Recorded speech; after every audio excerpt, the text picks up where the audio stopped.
प्यारे दोस्तों, इस कहानी के कल वाले भाग में आपने देखा कि कैसे पिंकी कालू कौवे को अपने प्यार के जाल में फंसाकर उसकी पत्नी के गहने लेकर भाग जाती है। कालू नदी पर बैठा पिंकी का इंतजार कर रहा था। शाम हो जाती है। अभी तक पिंकी लौटी नहीं, सब ठीक हो? कहीं पिंकी मुझे धोखा? नहीं नहीं, पिंकी ऐसा नहीं कर सकती, पिंकी ऐसा नहीं कर सकती। कौवा बैठा ऐसे सोच रहा था। गोरी जैसे ही अपना गहनों वाला संदूक खोलती है वो तो रोने लग जाती है, क्योंकि वहाँ उसके गहने नहीं थे। मेरे गहने कहाँ चले गए? कौन ले गया मेरे गहने? कालू कौवा भी घर आ जाता है। कालू कालू, मेरे गहने नहीं है, मैंने यही संदूक में रखे थे अपने गहने। गोरी, मुझे तो कुछ पता नहीं है, शायद तुम भूल रही हो। अच्छे से याद करो, कहीं और रखे होंगे तुमने अपने गहने। मैंने अपने गहने यहीं रखे थे, मुझे सब याद है। कालू, सीधे से बता दो, कहीं तुमने उठाकर किसी को दे तो नहीं दिए मेरे गहने? गोरी, मुझ पर शक ना करो, मैं कुछ नहीं जानता। कालू ऐसे झूठ बोलता है। दूसरे रोज कालू कौवा पक्षियों से पूछता हुआ उस जगह पर जाता है जहाँ पिंकी कौवी रहती थी। सुनिए बुलबुल बहन, यहाँ एक पिंकी नाम की कौवी रहती थी, वो कहाँ गई है? पिंकी?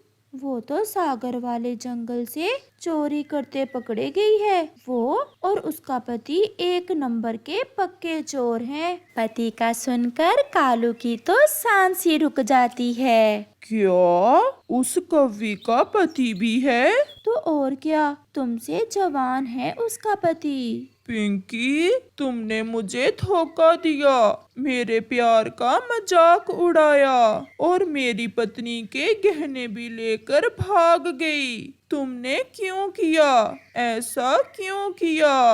गौरी कवि भी आज अपने पति के पीछे पीछे ही थी। वो छुपकर सब देख रही थी और सुन भी रही थी। कालू, मुझे सब पता चल गया है। धोखा पिंकी ने तुमसे नहीं, बल्कि तुमने मुझसे किया है। इस उम्र में तुमने मेरा विश्वास तोड़ा है, मैं तुम्हें कभी माफ नहीं करूँगी। मैं अभी अपने भाइयों के पास जा रही हूँ। गोरी मेरी पत्नी, अगर आपने सब सुन ही लिया है तो मुझे माफ कर दो। मैं फिर कभी ऐसा नहीं करूँगा, मैं भूल गया था। और मेरे सोने के गहने चुराकर उस कव्वी को दे दिए। तुम चिंता ना करो गोरी, मैं उसे ढूंढ लूंगा। अगर उस कवि ने मुझे धोखा दिया है तो मैं भी उसे नहीं छोड़ूंगा। चलो हम जल्दी से चिड़िया के पास जाते हैं। कालू, इसमें बड़ी गलती तो तुम्हारी है, जो तुम अपनी पत्नी के होते हुए इस उम्र में इश्क लड़ाते फिर रहे हो। चिड़िया बहन, मुझे माफ कर दो, बस अब किसी तरह गोरी के गहने ढूंढने में मेरी मदद करो। चिड़िया बहन, वो गहने मेरी माँ की निशानी थी, मैं कालू को कभी माफ नहीं करूँगी अगर मेरे गहने ना मिले तो। चलो कालू, दूसरे जंगल में। वो क्यों चिड़िया बहन? वो कव्वी गहने लेकर जरूर दूसरे जंगल में तोते सुनार के पास ही बेचने के लिए जाएगी। हम उसे पकड़ लेंगे। फिर कौवा और चिड़िया दूसरे जंगल जाते हैं। पिंकी, अब हम ये गहने बेचकर अपना एक नया घर बनाएंगे और फिर से किसी नए कालू की खोज में निकलेंगे। पिंकी, जब तक कालू जैसे बुढ़े कौवे जिंदा हैं, हमारा धंधा चलता ही रहेगा। फिर पिंकी और उसका पति वो गहने लेकर बेचने जाते हैं। गहने तो सच में कीमती हैं। कितने में रखोगे मिठू? जल्दी जल्दी हमें रुपए दो, हमारे पास समय नहीं है। चिड़िया और कालू कौवा भी वहाँ पहुँच जाते हैं। अब किसी नए शिकार की तलाश में जाना होगा तुम्हें पिंकी कौवी। तोते भैया, ये पिंकी फ्रॉडन है, फ्रॉडन। ये मेरे गहने हैं। पिंकी और उसका पति तो डर जाते हैं। पिंकी, तुमने मुझे धोखा दिया। मुझे अपने प्यार के जाल में फंसाकर मेरी पत्नी के गहने ही चुरा लाई। पति जी, हम पकड़े गए हैं। मैं अभी पुलिस को बुलाता हूँ। कालू जी, हमें माफ कर दो। हम यहाँ से बहुत दूर चले जाएंगे। कालू, अब चलो और फिर से कभी ऐसी कौवी के जाल में ना फंस जाना। पिंकी, तुमने मेरी आंखें खोल दी और मुझे पता चल गया कि मेरी पत्नी, जिसे मैं डायन कहता था, वही मेरी जान है, वही मेरी जिंदगी है। फिर चिड़िया और कौवा अपने गहने लेकर वापस चले जाते हैं और कौवा सुधर जाता है और अपनी पत्नी से बहुत प्यार करने लग जाता है। रात का समय था। चिड़िया अपने छोटे छोटे 2 बच्चों के साथ अपने घर में बैठी हुई थी। चिड़िया के छोटे छोटे बच्चे आपस में बातें करते थे जब उनकी मम्मा सोई होती थी। पास में ही गोरी कौवी और कालू कौवे का भी घर था। गोरी कौवी तो पहले ही चिड़िया से बहुत जलती थी। अब तो चिड़िया के बच्चों की चूं चूं को लेकर गोरी कौवी और भी ज्यादा गुस्से में थी। कालू जी, जाओ और उस चिड़िया के बच्चों को चुप करवा कर आओ। मुझे नींद नहीं आ रही। देखो तो कैसे चूं चूं कर रहे हैं छोटी चिड़िया के छोटे बच्चे। मैंने शाम को भी समझाया था उस चिड़िया को कि अपने बच्चों को रात के समय चुप रखा करो, परंतु ये चिड़िया है कि समझती ही नहीं। मैं अभी जाता हूँ। फिर कालू कौवा जाकर चिड़िया के घर पर दस्तक देता है। चिड़िया दरवाजा खोलती है। कालू भैया, इतनी रात को कैसे आए हैं आप? अपने बच्चों को चुप करवा लो, हमें नींद नहीं आ रही इनके शोर से। कालू भैया, मेरे बच्चे तो अभी बहुत छोटे हैं। वो आपस में खेलते रहते हैं। बच्चों से तो जंगल की रौनक होती है, घरों में रौनक होती है। आपको मेरे बच्चों की आवाजें इतनी ही बुरी लगती हैं तो कहीं और चले जाएं। कहीं और तो तुम जाओगी, अब मैं नहीं जाऊंगा। ऐसा कहते हुए कालू कौवा गुस्से में वहाँ से चला जाता है। चिड़िया के बच्चे अभी तक चूं चूं कर रहे हैं। क्या तुमने चिड़िया को बताया नहीं कि रोके अपने बच्चों को? ये चिड़िया ऐसे नहीं समझेगी। मैं कल उसका कुछ करूँगा।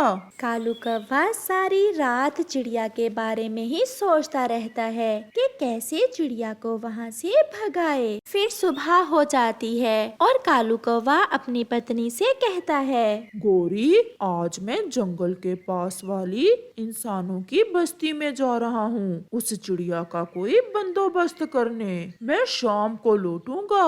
परंतु बताते तो जाओ, तुम वहाँ क्या करने जा रहे हो? मैं वहाँ लकड़हारे के पास जा रहा हूँ। फिर कालू कौवा अपने घर से निकलता है। वो उड़ता हुआ जंगल के पास इंसानों की बस्ती में चला जाता है और लकड़हारे के घर के पास एक पेड़ पर जाकर बैठ जाता है। आज मैं लकड़ियाँ काटने जंगल की पश्चिम वाली दिशा में जाता हूँ। वहाँ से मुझे अच्छी लकड़ी मिल जाएगी। लकड़हारा अपनी पत्नी से ऐसे बात कर रहा था कि कौवा उनके पास आता है। लकड़हारे, पश्चिम में क्यों जा रहे हैं? आप मेरे साथ चलें। मैं आपको एक ऐसा पेड़ दिखाता हूँ जिसे काटने से आपको ढेर सारी लकड़ी मिल जाएगी। सच?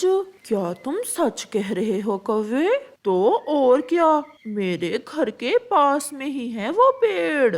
फिर लकड़हारा अपना कुल्हाड़ा उठाता है और कौवे के पीछे पीछे चल देता है। कालू कौवा सीधा लकड़हारे को उस पेड़ के पास ले जाता है जिस पेड़ पर चिड़िया का घर था। देखो कितना बड़ा और मजबूत पेड़ है, इसे काट लो और पूरा महीना आपको लकड़ियाँ काटने की जरूरत नहीं होगी। लकड़हारा उस पेड़ को अच्छे से देखता है। उसे पेड़ों की की बहुत पहचान थी। नहीं कौवे, तुम नहीं जानते जो मैं जानता हूँ। इस पेड़ की लकड़ी तो अंदर से खाली है।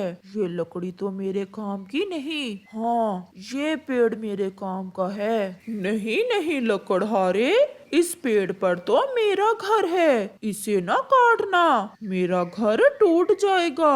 आवाज सुनकर गोरी कौवी भी वहाँ आ जाती है। चिड़िया भी अपने घर के बाहर बैठी ये सब देख रही थी। हम इंसान तो अपने फायदे के लिए इंसानों के घर गिरा देते हैं। तुम तो फिर भी एक काले कौवे हो। चल भाग यहाँ से। ऐसा कहते हुए लकड़हारा अपना कुल्हाड़ा चलाता है और उस पेड़ को काटना शुरू कर देता है। कालू, ये क्या, तुमने लकड़हारे को बुलाकर हमारे घर वाला ही पेड़ कटवा दिया। मुझे क्या पता था कि इस लकड़हारे को यही पेड़ पसंद आ जाएगा। मैं तो इसे चिड़िया के घर वाला पेड़ काटने के लिए बुला कर लाया था। लकड़हारा उनकी कोई बात सुने बिना वो पेड़ काटे जा रहा था।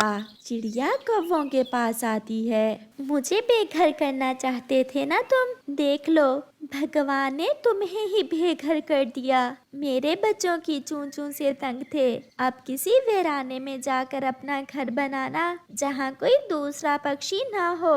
कौवे चुप थे क्योंकि वो बोलते भी तो क्या। लकड़हारे ने पेड़ काट लिया था और कौवों का घर नीचे गिरकर टूट गया था। चिड़िया प्लीज, आज की रात हमें अपने घर में रख लो। जी नहीं, मेरे घर में तो मेरे बच्चे चूं चूं करते हैं। तुम्हें मेरे घर में नींद कैसे आएगी? ऐसा कहते हुए चिड़िया अपने घर जाकर दरवाजा बंद कर लेती है और कौवे अपने टूटे हुए घर पर बैठे रो रहे थे। प्यारे दोस्तों, इस कहानी से हमें सीख मिलती है, कभी किसी का बुरा ना सोचो, क्योंकि जो गड्ढा हम दूसरों के लिए खोदते हैं कभी कभी हम खुद भी उस गड्ढे में गिर जाते हैं।